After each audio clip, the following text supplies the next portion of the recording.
Pambansang loyalista, dito mo makikita. Pambansang loyalista, dito makikita ang totoong balita. 1, 2, 3, Pambansang loyalista, ito ang the best.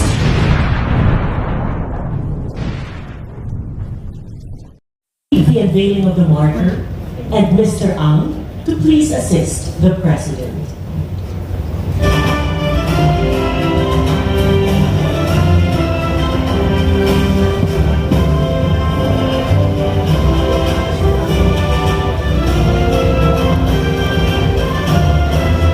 Ready, Mr. President?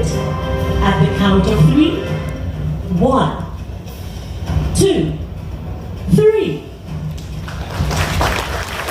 The marker reads as follows: Senator Foods Inc., Magnolia Poultry Farm, inaugurated by His Excellency Ferdinand R. Marcos Jr., President of the Republic of the Philippines. As part of its vision of nourishing generations of Filipinos, Senator Foods built this facility to support our national food security goals.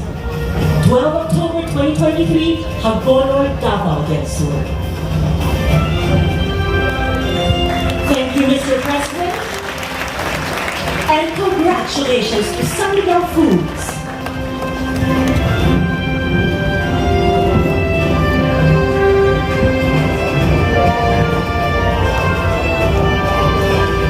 At this juncture, we recall on the Special Assistant to the President, Antonio Ernesto Ladomeo Jr., to introduce our guest of honor. Ladies and gentlemen, the President of the Republic of the Philippines, His Excellency Ferdinand R. Marcos Jr.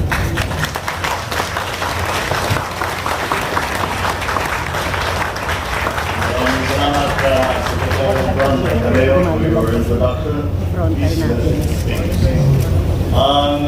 Actually, ang host natin for today at ang creator nitong napakagandang facility na binubuksan natin ngayon, San Miguel Corporation President and CEO Ramon.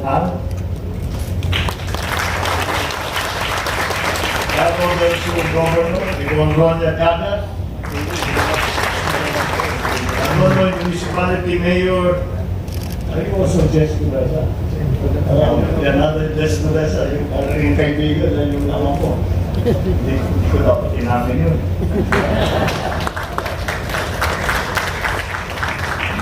The officials and employees, the men and women of San Miguel Foods Corporation, more specifically, my fellow workers in government, partners in the private sector, other distinguished guests, ladies and gentlemen, good morning. It is napapadalas yata ang balik ko dito sa inyo. Pangatlong beses na ako nakabalik dito sa Davao Sur. At binibisita ko yung aming kaibigan, ang dating Congressman Mark Cadas, na naging ni Secretary Anton nung kami mga congressman. But the last time I was here was during the 56th Araw ng Digos celebration. Today, I am here to join all of you for the inauguration of the world-class controlled climate Magnolia Poultry Farm here in Lahat. I'm also delighted to lead the unveiling of San Miguel Foods marker in this facility. This poultry farm is envisioned to house 28 world-class climate-controlled farmhouses to ensure optimal conditions for poultry raising and production. It is expected to produce up to 80 million chickens annually to address the ever-increasing demand for poultry products in the region and the whole of Mindanao.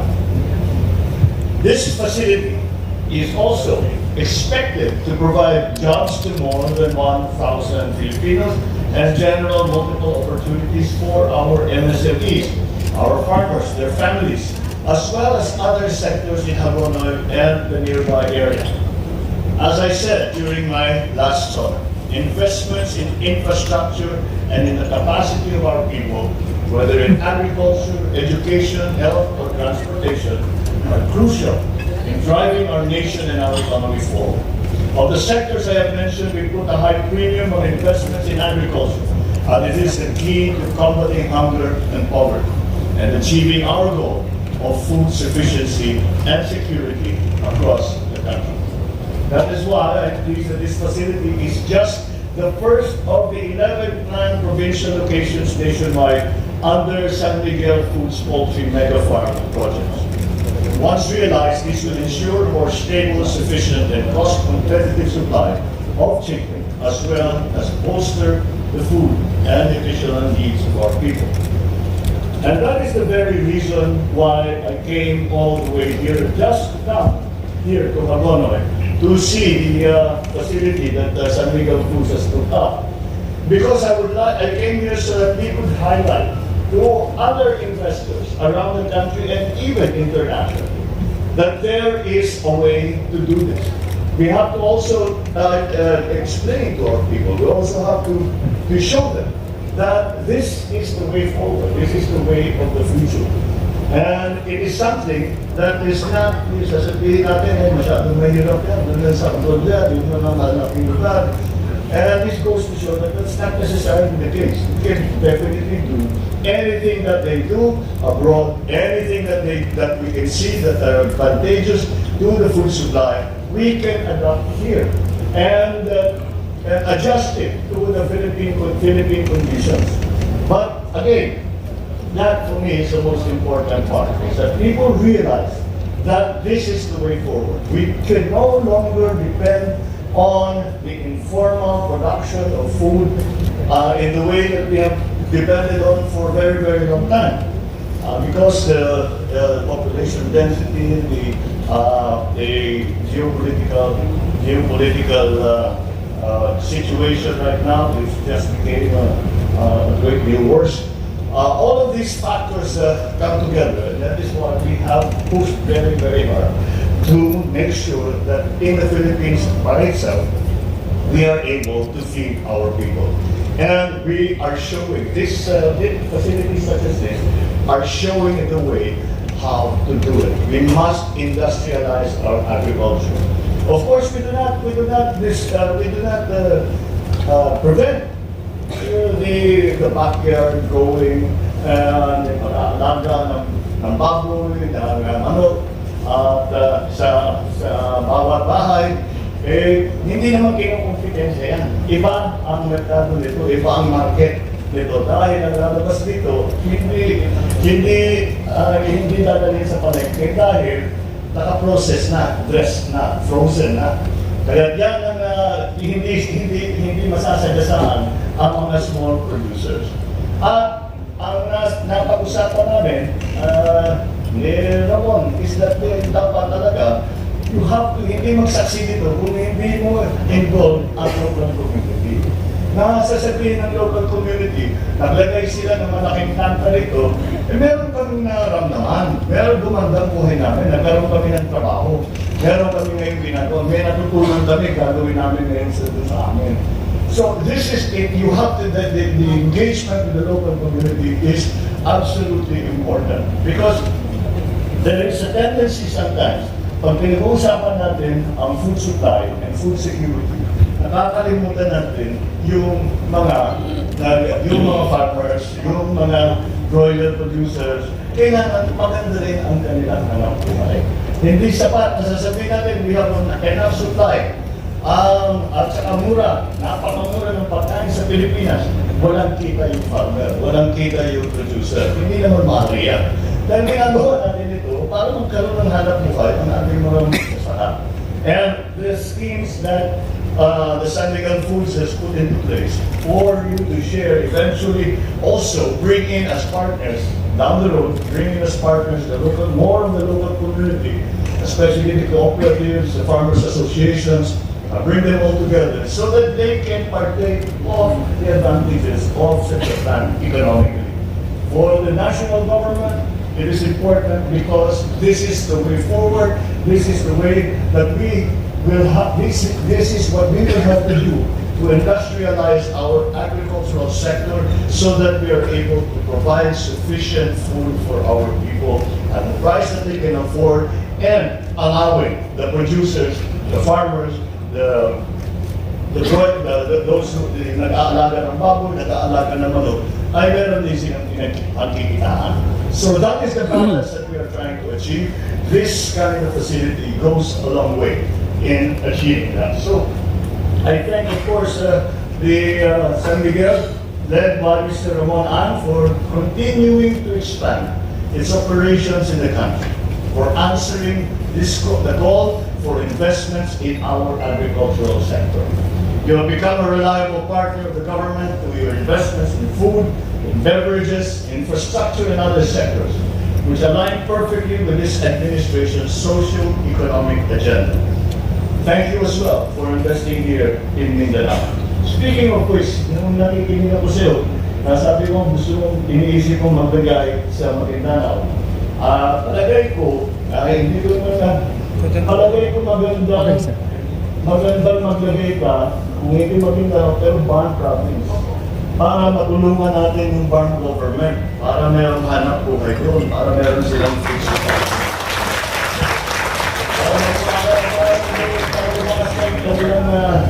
Yung kanilang ekonomiya. That will help the stability in the farm region. So with your help, we will make this island a bastion, not only of peace and security, but also of progress and food sufficiency in the years ahead. Rest assured that this government will continue to mitigate the adverse effects of diseases in your sector, particularly against avian influenza. We are starting, meron na palang bakuna ang avian influenza. So mag-a-acquire na tayo ng avian influenza vaccine. Yung swine flu, wala pa. Na pinapilot-pilot pa lang, hindi pa lumalabas, hindi pa na-roll out. Ngunit yung sa avian flu ay mukhang effective na. Kaya pipili tayo para mapigyan natin at mabawasan yung mga kinakal dahil tinamaan ng avian flu. Lahat ito, we will do this through, we will help mitigate problems of disease through appropriate and timely intervention. I assure, once again, the private sector, and our people in Anonon, and the rest of Mindanao, that we still have many initiatives, including big-ticket projects in store for the island.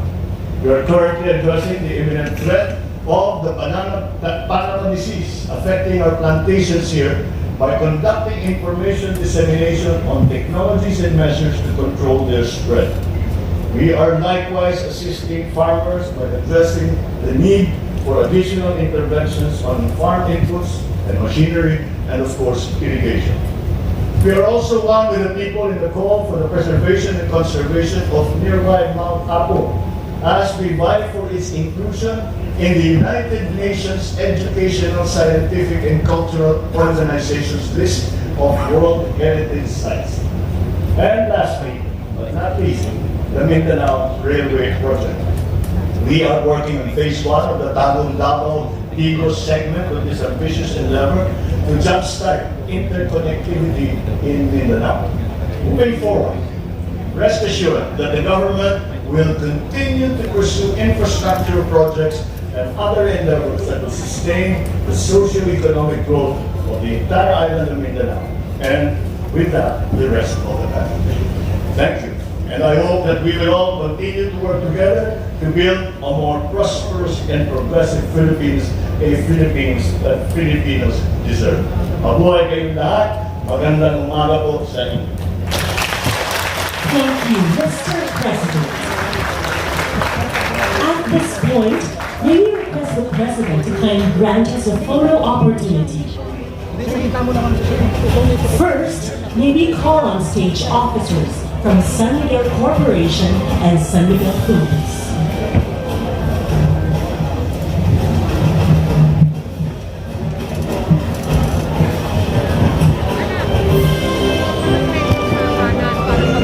Officials from national government agencies and local government units, please stand by and prepare.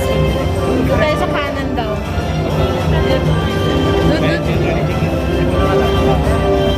Gano'n tayo dito?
officials from national government agencies and local government units, you may now proceed on stage.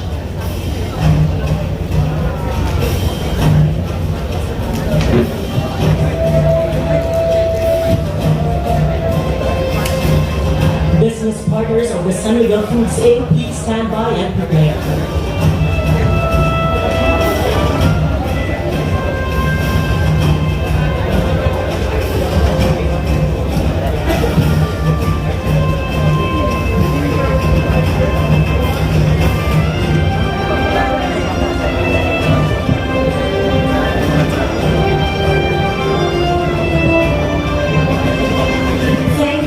Please exit to your right.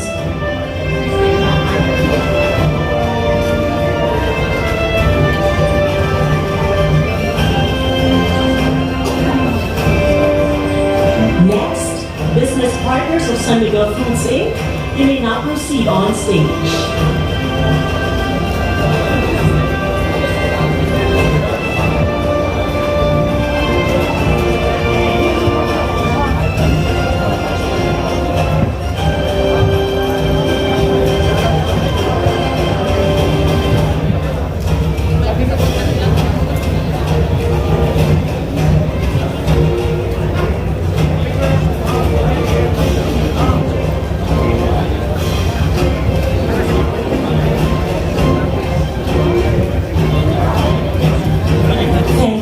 Please exit to your right.